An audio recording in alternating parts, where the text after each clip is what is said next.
Friends, good morning. आज मैं उन परीक्षार्थियों के लिए ढेर सारी शुभकामनाएं देना चाहता हूं जो आगामी 24 मार्च से यूपी बोर्ड की परीक्षा में अपीयर होना चाह रहे हैं। खासकर उन बच्चों के लिए मैं बात करना चाहता हूं जो इंग्लिश विषय, चूँकि मेरा इंग्लिश अध्यापन का विषय है, इसलिए मैं इंग्लिश विषय के परीक्षार्थियों के लिए कुछ चर्चा करना चाह रहा हूं।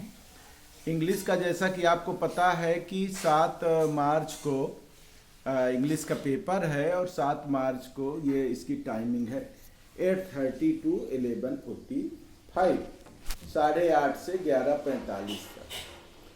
तो कुछ बिंदु ऐसे हैं जिनकी सावधानी रखना हमें परीक्षा में प्रवेश करने के लिए बहुत आवश्यक होता है। जैसे उदाहरण के लिए समय का मैनेजमेंट कैसे होना चाहिए।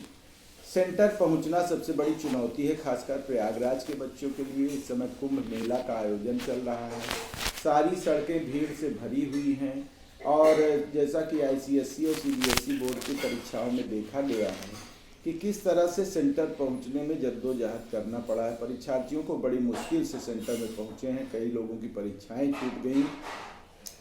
शुक्रिया उनको मैं देना चाहता हूँ, बोर्ड को, जिन्होंने छूटने पर री एग्ज़ाम की बात करी है। और यूपी बोर्ड के भी अधिकारियों से अपील करना चाहूँगा कि वो लोग भी परीक्षा छूटने पर एक मौका दें विद्यार्थियों का, जिससे उनकी साल भर की मेहनत सार्थक हो जाए।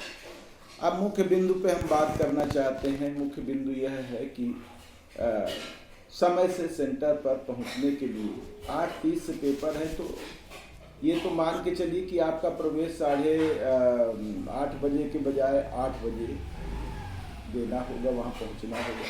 रिपोर्टिंग टाइम 1 घंटे पहले है, 7:30 बजे रिपोर्टिंग टाइम है, तो आप हर हालत में 7:30 बजे पहुँच जाइए और अपने स्थान से अपने सेंटर की दूरी को देख लीजिए। बर्तन को देख, सेंटर की दूरी देख लीजिए, कितनी दूरी पे आपका सेंटर है।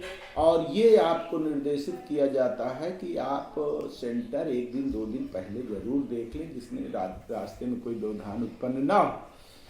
7:30 बजे पहुंचने का प्रयास करिए और उसके बाद समय से आप रोल नंबर देख के सेंटर सुपरिटेंडेंट की मदद से, वहाँ के शिक्षकों की मदद से आप अपना स्थान पे पहुँच जाएं समय से। और उसके बाद आप शांत मन से 10 मिनट 15 मिनट बैठें। उसके बाद आप लोग सबसे महत्वपूर्ण काम करेंगे, पेपर पढ़ना। बच्चे क्या करते हैं कि पेपर पढ़ते नहीं हैं, करने लगते हैं। कई बार पेपर ना पढ़ने से उनको 3 से 5 नंबर का नुकसान हो जाता है।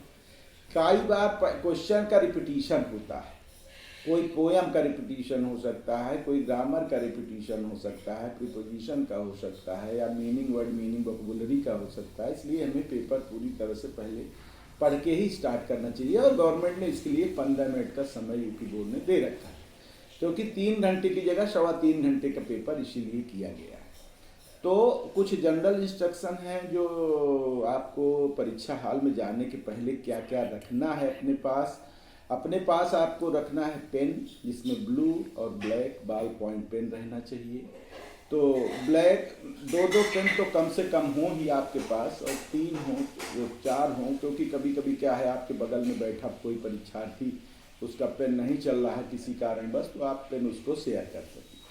तो मिनिमम 2 ब्लू और 2 ब्लैक पेन आप अपने पास रखिए।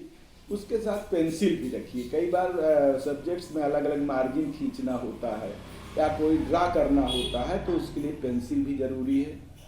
स्केल एक ज़रूर रखिए आप अपने बॉक्स में, क्योंकि लाइन खींचने के लिए, ड्रा करने के लिए स्केल की ज़रूरत होती है।